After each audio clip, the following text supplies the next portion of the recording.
درود شریف کے الفاظوں کے اس پورے پیٹرن میں ایک اہم راز چھپا ہے۔ اگر ان الفاظوں پر غور کریں تو بہت ساری باتیں سامنے آتی ہیں۔ درود شریف کے پہلے حصے میں ذکر ہے کہ اے اللہ رحمت نازل فرما حضرت محمد صلی اللہ علیہ وآلہ وسلم پر، جو اس السلام علیکم ورحمۃ اللہ وبرکاتہ۔ امید ہے کہ آپ ٹھیک ہوں گے، اچھے سے ہوں گے۔ ایک دفعہ درود شریف پڑھنے پر آپ کے دل کے ساتھ کیا ہوتا ہے؟ سائنسدانوں نے انسانی دماغ میں اللہ کا ٹرانسمیٹر دریافت کر لیا۔ دوستو میرے ساتھ بنے رہے اس ویڈیو میں، آج ہم اسی ویڈیو پہ ریئیکشن دیں گے۔ دوستو ویڈیو پسند آئے تو اس کو لائک اور شیئر ضرور کیجیے گا اپنی دوستوں کے ساتھ۔ چلو ویڈیو کو سٹارٹ کر لیتے ہیں۔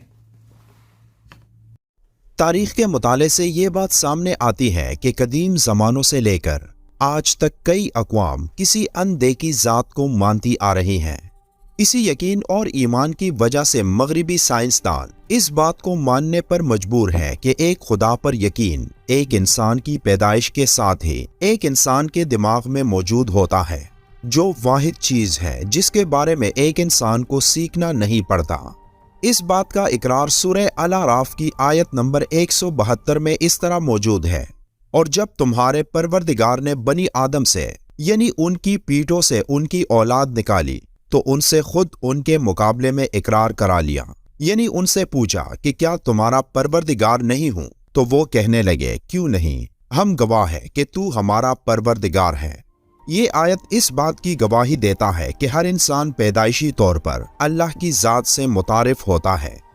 1997 میں یونیورسٹی آف کیلیفورنیا کے نیورولوجسٹ ڈاکٹرز کی ایک ٹیم نے چند مریضوں پر کچھ تجربات کیے۔ ان تجربات میں انہوں نے ایک حیرت انگیز دریافت کی، جس میں انہوں نے ایک انسانی دماغ میں وہ حصہ دریافت کر لیا جو حصہ اس کے پیدا کرنے والے یعنی صرف اللہ کے لیے مختص ہوتا ہے، یعنی دماغ کا وہ حصہ جہاں اللہ پر یقین رکھنے کی انفارمیشن محفوظ ہوتی ہے، اور یہ وہی یقین اور عقیدہ ہے جس کا ذکر سورہ الاعراف کی آیت نمبر 172 میں موجود ہے۔ مزید حیرانی کی بات یہ ہے کہ دماغ کا یہ مخصوص حصہ بالکل ایک کمپیوٹر چپ کی طرح ہے، جس میں اس وقت بجلی کی طرح کرنٹ شروع ہو جاتا ہے جب ایک انسان اللہ کے بارے میں ذکر سنتا ہے، جس کا مطلب یہی ہے کہ دماغ کا یہ حصہ انسان کو یہ سمجھاتا ہے کہ اللہ ہی اس کا خالق اور مالک ہے۔ دماغ کے اسی حصے کے بالکل نیچے کچھ جگہ چھوڑ کر ایک اور حصہ ہے جسے پیٹیوری گلینڈ کہا جاتا ہے۔ اس پیٹیوری گلینڈ میں ایک ایسا خلیہ یعنی سیل ہوتا ہے جس میں بھی اس حصے کی طرح بجلی جیسے کرنٹ پیدا ہوتے ہیں۔ سائنسدانوں کے مطابق دماغ کے اس حصے میں موجود سیل میں خرابی پیدا ہوتی ہے تو اس کا اثر ایک انسانی کیفیات پر پڑتا ہے، جن کیفیات کو ٹینشن، مایوسی، ڈپریشن، شدید پریشانی، غم و غصہ اور عدم برداشت کہا جاتا ہے۔ اس اکیلے سیل میں پیدا ہونے والی اس خرابی کو دور کرنے کے لیے اب تک کوئی دوا نہیں بن سکی، اور جو دوائیں ان کیفیات کو دور کرنے کے لیے استعمال کی جاتی ہیں وہ دماغ کو کچھ دیر کے لیے سن کر دیتی ہے، لیکن ان کا اثر ہمیشہ نہیں ہوتا، بلکہ کچھ دیر بعد یہ اثر ختم ہو جاتا ہے اور ایک انسان دوبارہ اس کیفیت میں مبتلا ہو جاتا ہے۔ اگر اس سیل میں کوئی خرابی نہیں ہوتی تو کوئی شخص کبھی پریشان نہیں ہوتا اور نہ ہی کوئی اپنے حواس کھو کر پاگل ہوتا۔ 1991 کے ٹائم میگزین کے ایک شمارے میں یہ خبر چھپی کہ دنیا بھر کے قابل سائنسدانوں کی ایک ٹیم نے 20 سال کی محنت اور لاکھوں ڈالر صرف اس لیے خرچ کر دیے کہ وہ انسانوں کے سکون کے لیے ایک بہترین حل تلاش کر سکے جس میں کسی انسان کو پھر کبھی غمزدہ نہ ہونا پڑے۔ اس تمام ریسرچ کے بعد وہ سب اس نتیجے پر پہنچے کہ دماغ کے اس حصے میں موجود اس سیل کو ایک خاص روشنی یعنی لیزر تھراپی سے گزارا جائے تو وہ خراب سیل دوبارہ اپنی اصل حالت میں آ سکتا ہے، اور تب سائنسدانوں نے یہ کہا کہ ایک انسانی دماغ میں موجود کیفیات کا تعلق الفاظوں سے ہوتا ہے۔ اگر کوئی انسان نفرت انگیز الفاظ سنتا ہے تو اس کا پورا وجود بے چین ہو جاتا ہے، لیکن اس کے برعکس اگر کوئی انسان نرم اور شائستہ الفاظوں کو سنتا ہے تو ان الفاظوں سے اس کا دل مطمئن رہتا ہے، اور یہ اس لیے کیونکہ دنیا میں موجود تمام الفاظوں کے ہر حرف میں انرجی کا ایک مخصوص پیٹرن ہے۔ تب ان سائنسدانوں کو اپنی اس طویل ریسرچ کے دوران کچھ الفاظوں اور ان الفاظوں میں موجود حروف کے بارے میں پتہ چلا जिन में उन हरूफ को उनमें मौजूद एनर्जी और ताकत की बुनियाद पर अलग अलग करके उन्हें 2 ग्रुप्स में कर लिया, जिनमें उन अल्फाज को अलग कर दिया जो दिमाग को सुकून पहुंचाते हैं। फिर उन्होंने कुछ दिमागी मरीजों को इकट्ठा किया और उनको भी 2 ग्रुप्स में बांट लिया, और उनमें से एक ग्रुप को वो अल्फाज सुनाए गए जो उन साइंसदानों ने अपनी रिसर्च के दौरान मालूम किए थे, और एक ग्रुप को कुछ ऐसे अल्फाज सुनाए जो नफरत पर मबनी थे। जिस ग्रुप ने अमन और सुकून वाले अल्फाज सुने तो वो जल्द ठीक हो गए, जबकि नफरत अंगेज अल्फाज वाले मरीज उसी तरह बर्ताव करते रहे। पैरासाइकोलॉजी के एक मुसलमान डॉक्टर ने जब उन अल्फाजों को सुना तो वो हैरान रह गया और उन साइंसदानों से सवाल किया कि इन अल्फाज का आपको कैसे इल्म हुआ। तब उन साइंसदानों ने ये कहा कि ये अल्फाज उनके 20 सालों की रिसर्च का नतीजा है जो हमने उन मरीजों पर टेस्ट किए जो दिमागी तौर पर नाकारा हो चुके थे, और हैरत अंगेज तौर पर इन अल्फाज की ताकत से उन मरीजों में काफी बेहतरी आई है। जब उस मुसलमान साइंसदान ने उन तमाम अल्फाजों को तरतीब में किया तो वो अल्फाज दुरूद शरीफ के अल्फाज थे। दुरूद शरीफ के अल्फाजों के इस पूरे पैटर्न में एक अहम राज छुपा है। अगर इन अल्फाजों पर गौर करें तो बहुत सारी बातें सामने आती हैं। दुरूद शरीफ के पहले हिस्से में जिक्र है कि ए अल्लाह रहमत नाजिल फरमा हजरत मोहम्मद सल्लल्लाहु अलैहि व आलिहि वसल्लम पर, जो इस बात की तरफ इशारा है कि आप सल्लल्लाहु अलैहि व आलिहि वसल्लम पर दुरूद शरीफ भेजना कोई मामूली बात नहीं। पैगंबर की बुलंदी का वो मुकाम है जिस बुलंदी का हम जैसे गुनहगार तसव्वुर भी नहीं कर सकता।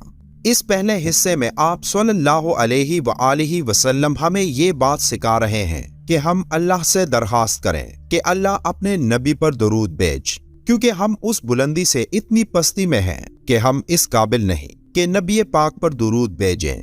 अब इस पहले जुमले के दूसरे हिस्से में आपकी आल पर दुरूद का जिक्र है। अब इसमें लफ्ज आल को ज्यादातर आप सल्लल्लाहु अलैहि व आलिहि वसल्लम के अहले खाना समझा जाता है, जिनको आले मोहम्मद कहा गया। लेकिन यहाँ काबिल गौर बात यह है कि कुरान में जहाँ अल्लाह ने फिरौन की बात की है तो वहाँ आले फिरौन के अल्फाज का इस्तेमाल हुआ है, जिससे मुराद फिरौन के तमाम मानने वाले। तो अगर आले फिरौन का मतलब फिरौन के मानने वाले यानी फॉलोअर्स हैं, तो फिर आले मोहम्मद से मुराद हजरत मोहम्मद सल्लल्लाहु अलैहि व आलिहि वसल्लम के फॉलोअर्स यानी पूरी उम्मत होगी।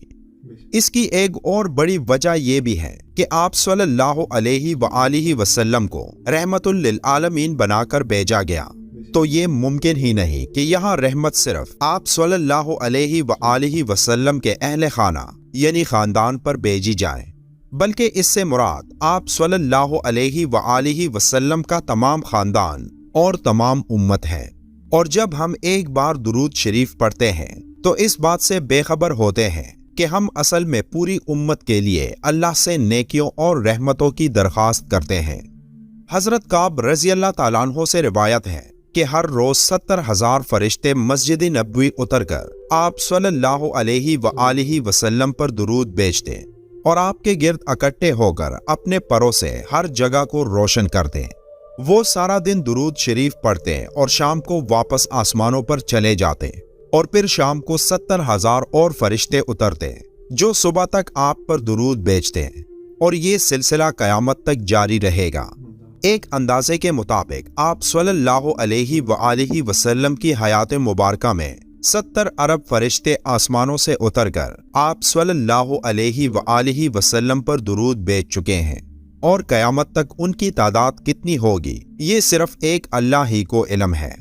ये इस बात की कुली दलील है कि अल्लाह अपने आखिरी पैगंबर हजरत मोहम्मद सल्लल्लाहु अलैहि व आलिहि वसल्लम से कितनी मोहब्बत करते थे। इसलिए हमें भी ये चाहिए कि आप सल्लल्लाहु अलैहि व आलिहि वसल्लम पर हर रोज कम से कम 100 बार दुरूद शरीफ भेजें, जिनके दुनिया में भी और आखिरत में भी बेशुमार फायदे हैं। जो शख्स पूरी जिंदगी में कसरत से आप सल्लल्लाहु अलैहि व आलिहि वसल्लम पर दुरूद भेजता है तो वो कयामत के दिन आप सल्लल्लाहु अलैहि व आलिहि वसल्लम के सबसे नजदीक होगा। एक दफा दुरूद भेजने पर अल्लाह उस शख्स पर 10 मरतबा रहमत नाजिल करता है। दुरूद शरीफ गुनाहों की मुआफी का जरिया है। दुरूद शरीफ कसरत से पढ़ने वाला गुर्बत और भूख व अफलास से दूर होगा। दुरूद शरीफ पढ़ने से दिल साफ हो जाता है, सोच साफ हो जाती है और एक इंसान सुकून और अमन के साथ जिंदगी गुजारता है। जो शख्स दुरूद शरीफ पढ़ता है तो अल्लाह दुनिया जहां के गम उससे दूर फरमा देता है। अगर हम चाहते हैं कि इस पूरी उम्मत से ये तमाम गम और मुसीबतें ख़त्म हो तो इसका एक ही हल है और वो है आप सल्लल्लाहु अलैहि वसल्लम से मोहब्बत। इसलिए दुरूद शरीफ को अपनी रोज़मर्रा ज़िंदगी का एक अहम हिस्सा बनाएं और वीडियो के आखिर में भी एक बार दुरूद शरीफ पढ़ना मत भूलिएगा। दोस्तों आज हमने ये जाना दुरूद शरीफ के बारे में। दोस्तों आज आपको हमारी वीडियो कैसी लगी कमेंट करके ज़रूर बताइएगा। इंशाल्लाह मिलते हैं अगली वीडियो में, तब तक के लिए अपना ख्याल रखिएगा। अस्सलामु अलैकुम व रहमतुल्लाहि व बरकातुहू।